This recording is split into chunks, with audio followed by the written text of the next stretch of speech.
Oke, selanjutnya adalah kita menghubungkan halaman web yang ini, halaman user interface dengan data yang ada di dalam tabel-tabel. Jadi dia lebih dinamis. Langkah pertama adalah kita membuat koneksinya. Jadi kita kembali ke sini. Kita buat sebuah halaman baru di Komda sini. Kita klik new file, kita kasih nama konektor. Atau mau kasih nama yang lain terserah, kasih nama lucu kah, nama mutis kah, apa terserah. Kita kasih nama konektor .php. Terus kalian tinggal ketikkan skripnya, diketik. Skrip untuk koneksi ke, nanti saya kasih skrip. Database, kita copy, lalu diletakkan di sini. Perhatikan, saya jelaskan. Ini adalah baris kedua. Ini berisi koneksi ke database-nya dengan nama database-nya apa? Nama database-nya tadi apa? Komda saya itu ada DB-nya, DB Komda.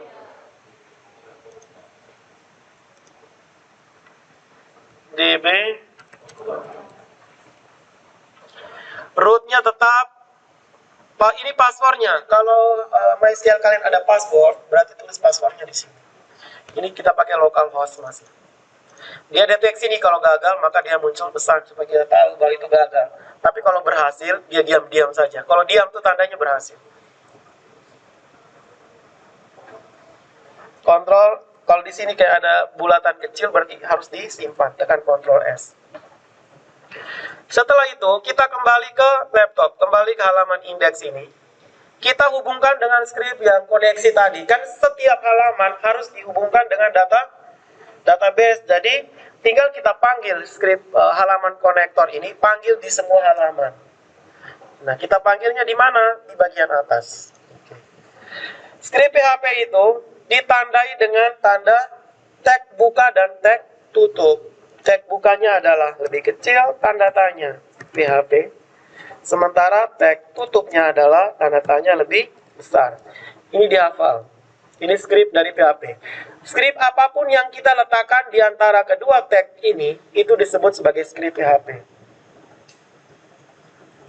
Lebih kecil tanda tanya PHP, isi skripnya lalu di bawah tanda tanya lebih besar.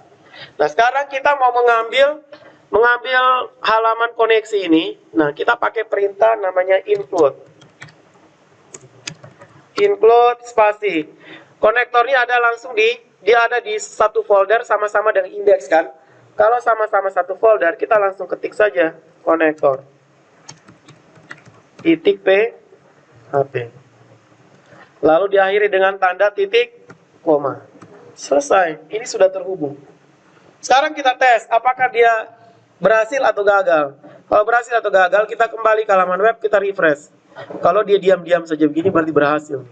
Tidak ada kendala. Oke, selanjutnya, kan sudah terhubung nih. Apa yang akan kita lakukan? Selanjutnya adalah kita akan mengambil data-data dari tabel, kita tempel di web ini kan. Mengerti? Kita tempel ini website, jadi judulnya, alamatnya kita tempel. Kita ganti di semua tulisan, tapi asalnya dari database. Dia dinamis. Caranya adalah kita menggunakan, kalian mengetikkan skrip cari data. Nanti saya kasih ini skripnya. Cari data di tabel. Kita ambil ini. Saya letakkan di atas ini. Ctrl V. Ya, ini konektor berulang, jadi kita hapus. Lalu tanda tanya untuk kita hapus. Kan ada dua. Ini skrip untuk apa? Mengambil data dari tabel. Nah, ini ada query lagi. Jadi PHP itu tuh untuk insert, update, delete, search. Kita pakai skrip SQL yang sudah kalian pelajari. Jadi apa yang kalian pelajari itu kita pakai di sini nanti. Untuk menampilkan data, mengisi data, ada insert, ada update. Semuanya terpakai di sini. Makanya kemarin tugas tuh saya suruh kalian ketik. Supaya saat coding nanti kalian sudah tahu maksudnya. Karena inti dari skrip, inti dari pembangunan sistem informasi adalah bahasa SQL-nya itu. Nah, kalau saya mau menampilkan data di tabel, kan ini kita mau mengambil semua data yang ada di tabel profil kan? Semua data yang ada di tabel profil. Berarti ketik apa? Select bintang from profil. Selesai. Nah, setelah kita select bintang from profil, maka sistem akan mengambil data dari tabel profil dan ditampung di dalam variabel data ini toh. Nah, terus dia deteksi. Jika variabel data lebih besar dari 0, artinya jika data ditemukan, maka dia buat apa? Jika data ditemukan, maka dia jalankan script ini.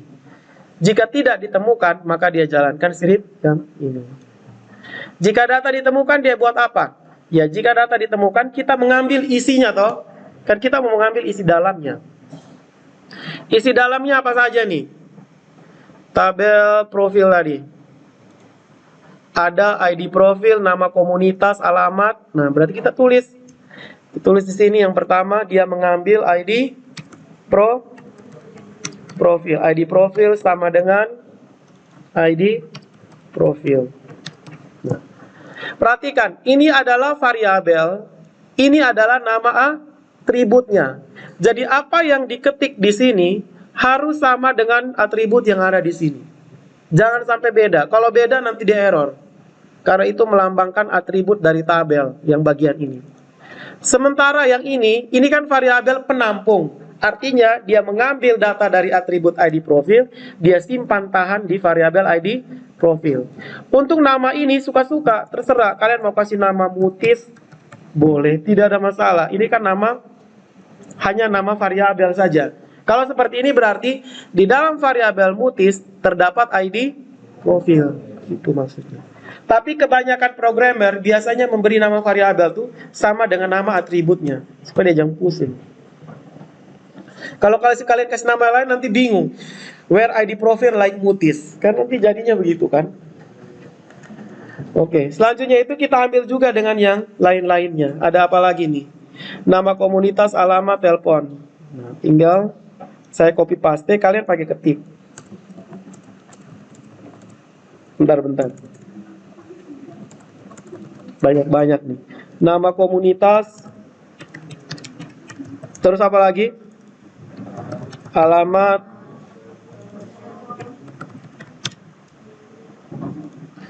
Alamat telepon, email, tanggal berdiri, website. Email.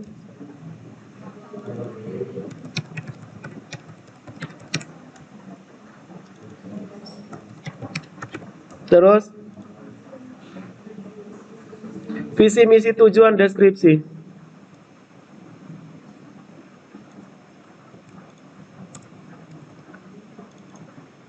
Visi,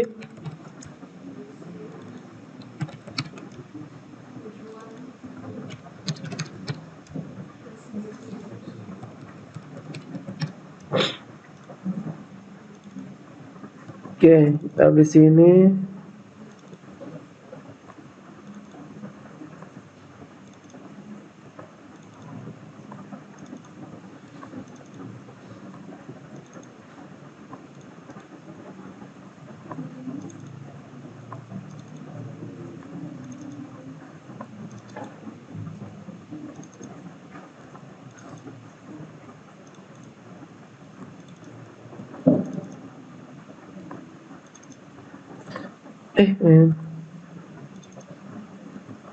Sudah?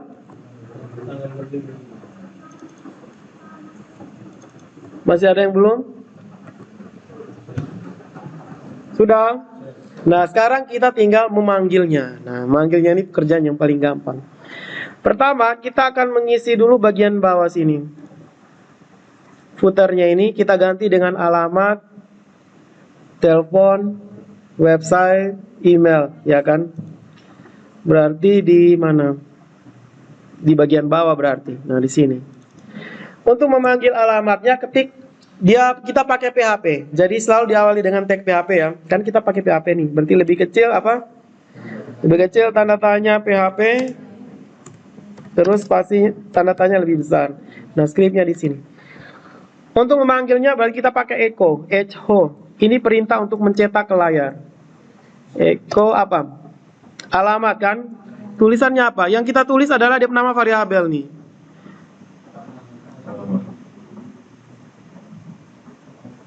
Alamat. Oke. Kita tambahkan kata alamat di depan titik 2.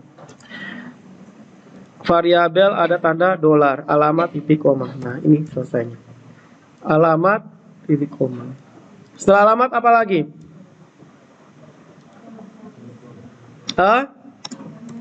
Telepon titik 2. Tadi sampai mana tadi? Giliran. Berdiri.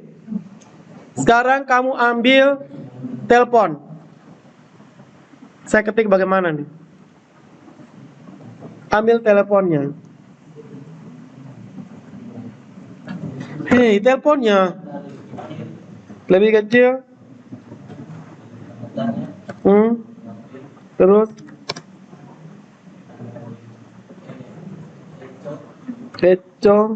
Eko, terus tanah lebih kecil. Kamu mau cetak apa? Cetak apa? Terus titik 2 atau titik koma? Terus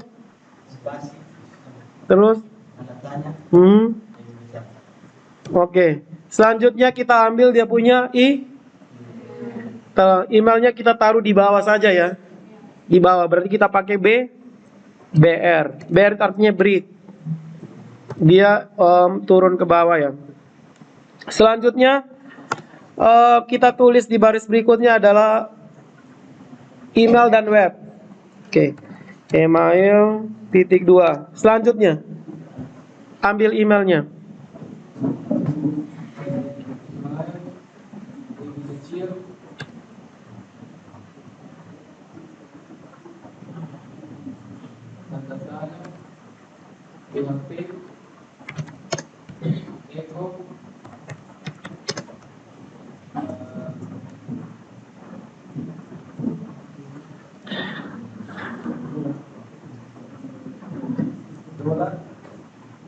Lama sekali ini ngomongnya.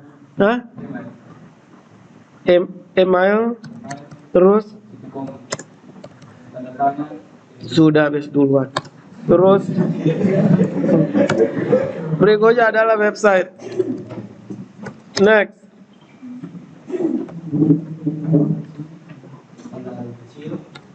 BHP terus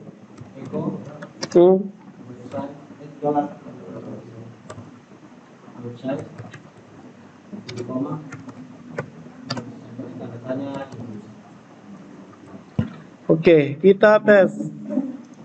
Nah, jadi ini muncul. Jadi dia akan muncul sesuai dengan yang kita mau. Kalau dia terlalu besar, kita bisa kasih kecil dengan perintah small. Di sini di dalam tag P ini, text small. Nah, tambahkan small buka, tutupnya di belakang kita update. Area yang terupdate dia akan berubah efeknya itu sesuai dengan small. Berarti nanti dia akan jadi lebih kecil sedikit. Selesai. Sekarang kita akan menambahkan isi dari deskripsi. Nih, deskripsinya kita ganti. Cara ambilnya ke mana? Bagian mana deskripsinya? Bagian sini ya. Oke. Next. Kamu berdiri. Ambil deskripsinya.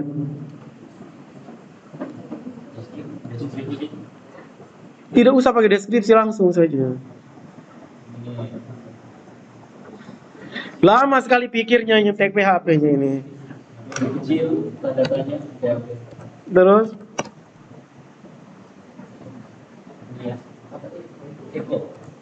Eko.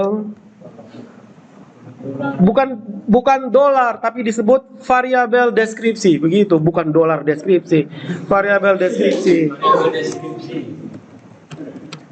Terus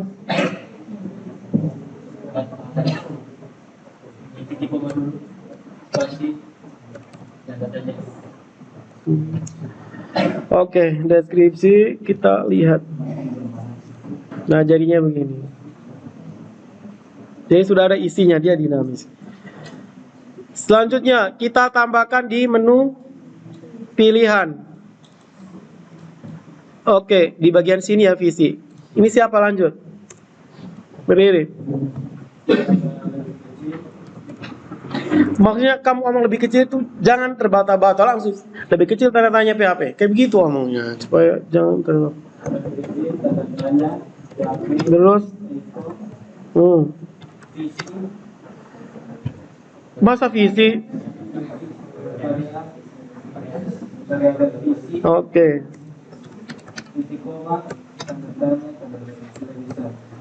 Oke, sebelahnya untuk misi.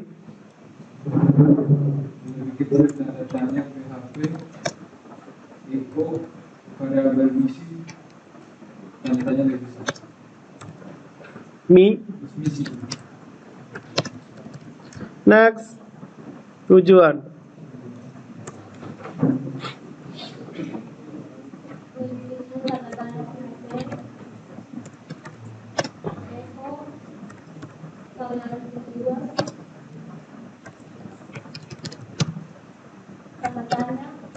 Titik koma belum. Udah duduk, kita jalankan. Nah jadinya begini, ada misi. Ini yang nomor 1, 2, 3 sudah jadi. Tadi yang kita buat pakai OL itu. Nah nanti dia jadinya 1, 2, 3. Lalu ada tujuan. Sekarang kita buat isinya, kegiatannya. Nah jadi kegiatannya itu kita membuat repeat. Jadi dia ini berulang sebanyak jumlah data yang ada di dalam tabel kegiatan. Nah itu kita ambil dari website yang kita buat ini sifatnya dinamis. Kenapa dinamis? Karena dia bisa berubah-berubah sesuai dengan apa yang kita isi di tabel toh. Nah kalau web statis itu biasanya orang ketik langsung di halamannya. Kalau ketik langsung di halamannya susah, kita mau ubah data harus bongkar lagi halamannya. Nah, sekarang untuk perulangannya kita ambil di sini, di script, di display, mana nih? Display tabel dinamis. Nah ini kita ambil script perulangannya saja, kan tidak pakai tabel toh dia. Jadi kita ambil dari PHP tutup sampai PHP yang atas ini. Nah. Tutup. Lalu saya letakkan di bagian yang ada headingsnya. Bagian mana nih? Ini kan? Nah, saya enter dulu, saya letakkan di sini. Ini yang TR, TD dong, ini kita hapus buang. Ini kita hapus. Kita hapus. Kita hapus. Nah.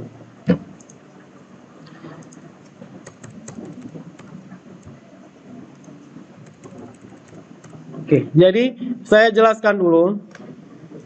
Ini scriptnya adalah data MySQL connector. Nah, kita mau menampilkan data yang ada di tabel apa tadi? Kegiatan, berarti select bintang from kegiatan, order by artinya kita sortir berdasarkan tanggal yang terbaru yang paling atas. Berarti order by tanggal. Dash itu artinya descending. Ada descending, ada ascending toh. Select bintang from kegiatan, order by tanggal, dash. Nah, kemudian script yang ini kan nanti dia yang nilai yang berulang itu diletakkan di tengah sini. Tengah sini. Nanti dia yang berulang. Apa yang berulang? Ini semua kan? Berarti kita ambil ini, script yang ini, Ctrl X. Kita letakkan di tengah sini. Ini tak usah. Ini sabar. Kita letakkan di tengah sini. Seperti ini jadinya.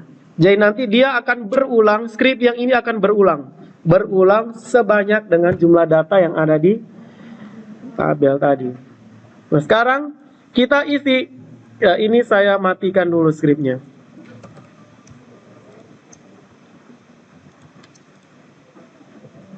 Oke.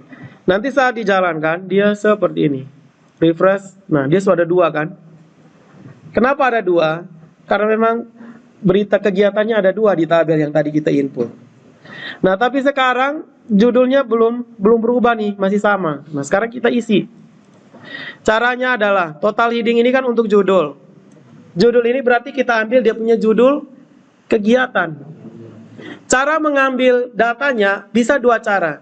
Kalau cara yang pertama itu kita mengambil dia punya variabel. Berarti ya. Tapi kalau cara yang di bawah itu kita langsung ambil di isinya. Mengerti? Kalau ini kan kita ambil isi, kasih masuk di variabel, ambil variabelnya berulang-ulang. Tapi kalau yang di bawah kita langsung ambil dia punya isinya. Nah, jadi isinya itu yang tadi saya potong ini. Ini adalah isinya. Jadi tinggal saya tag PHP tutupnya harus ada di atas sini. Tag itu saya ambil, saya letakkan di sini kan judulnya. Dia kan langsung judul. Nah, untuk judul ini nama atributnya apa? Lihat di kegiatan. Judulnya apa? Nama kan? Berarti di sini kita ganti dengan nama. Selanjutnya adalah tanggal pelaksanaan. Oke, tadi sampai mana?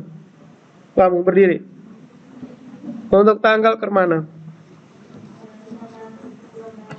Terus?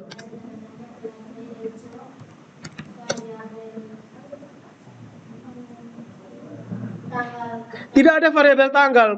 Itu yang cara yang pertama. Kita langsung ambil. Variabel D, toh. Variabel D terus. Tidak ada tanda apa? Tanda siku itu. Terus.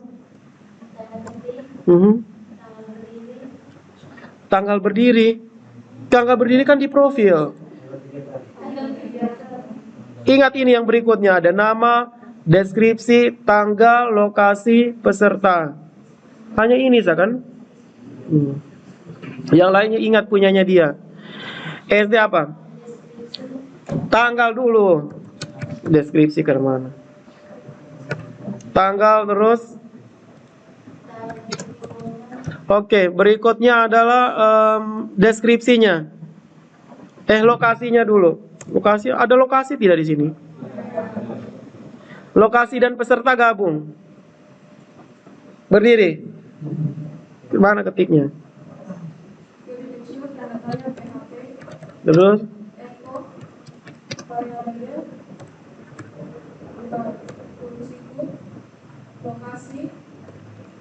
Langsung lokasi. Terus? Kan ada dua. Kalau dua berarti ditambahkan dengan apa? Tanda titik untuk penghubung. Atau nanti kalian bingung lah. Langsung titik koma tutup dulu. Terus ketik lagi. Lebih kecil tanda tanya PHP. Lanjut. Sebenarnya ada cara yang mudah tapi nanti. Variabel D.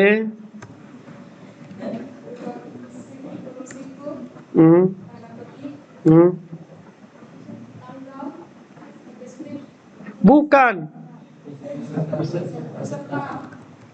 Terus.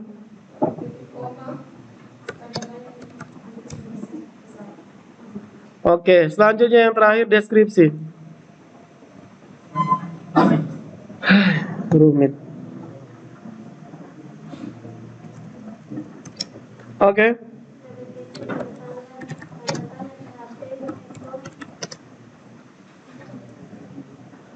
Iya.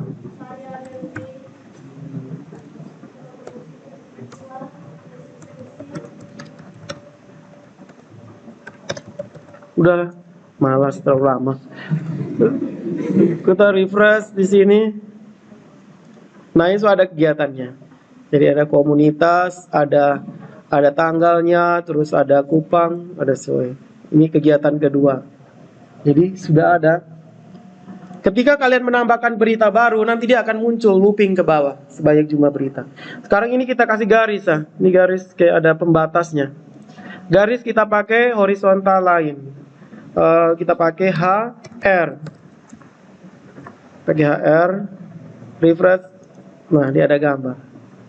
Ada garisnya. Udah kan? Sudah jadi nih. Selanjutnya kita akan buat gambarnya. Nah, gambarnya ini harus dinamis juga. dia berubah sesuai dengan judulnya. Cara membuat gambar. Nah, di sini di fake image. Nah, kita tambahkan apa? Tab apa untuk buat gambar? Image, IMG, tag tutup. Nah, image itu elemennya ada dua, ada source dengan ada size-nya. Source-nya tulis SR C, lalu gambarnya ada di mana? Di album atau di image? Album, garis miring,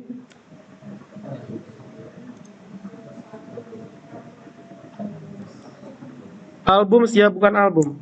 Albums, garis miring, 1.jpg. Lalu width-nya kita kasih 100%. Oke, sekarang coba kita jalankan. Nah, jadinya begini. Tapi gambarnya sama. Kalau sama begini berarti dia statis toh. Nah, gambarnya harus dinamis sesuai dengan kasus. Jadi, untuk buat dinamis, gambarnya ini nomor 1 kan, kita ganti dengan, kan tadi saya bilang, nama file gambar disamakan dengan nama ID kegiatan. Berarti nama ID kegiatan harus sama dengan nama file gambarnya. Jadi tinggal kita ambil ini, kita hapus di angka 1, kita ganti dengan script yang berisi ID kegiatan. Selesai. Jadi dia dinamis itu. Saat kita jalankan, nah ini gambar pertama, gambar kedua. Ini besar, kalau coba kita kasih kecil sedikit, display settings, scale-nya kita kasih 125. Nah, nanti dia jadinya begini hasilnya. Selesai. Ini dinamis, jadi bisa diubah-ubah. Saya begini.